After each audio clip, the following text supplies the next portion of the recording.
Many people sell us the idea that exercising is always a good idea. But like many other things, it can become an addiction, especially right now that many of us are still in lockdown and staying home. We have a lot of thoughts going on and anxiety, and we should be working out. So, from your perspective and your experience, when does it become exercise addiction? That's a that's a really great question, and I wish more people were asking that. I'm not sure if I have a knockout home run answer for you, but I can totally give you my thoughts. I think the issue arises with the fact that you release endorphins, feel good endorphins when you exercise. So it's very easy to get addicted to the feeling of exercise, and especially if you're coming from a quote, a non-healthy background, where all of a sudden the door's been swung wide open, and you feel great, you sleep well, you can focus, you're concentrated, your body feels alive, and those that the feeling of health and wellness is addictive. So I totally get when people tend to go overboard. Now, in my experience, if you are training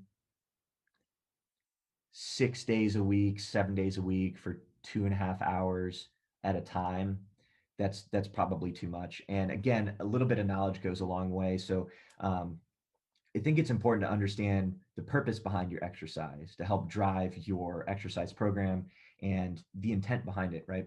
So, um, exercise to a certain extent really just creates a stimulus for the body to respond to. So if you're overstimulating, training hard all the time, every day, not allowing your body to rest, well, you don't allow the other side of the wave to hit, which is the rest and recovery. So your body can grow, can adapt to the stimulus, come back fighting bigger and stronger. So overtraining is definitely an issue that we see, particularly with athletes. You get a lot of guys who are used to training hard, like 6 days a week, 7 days a week. The first thing that we do, dude, we're dropping it down to 4 days a week, and I want you to drink a lot of water and focus on sleeping 8 hours plus per day.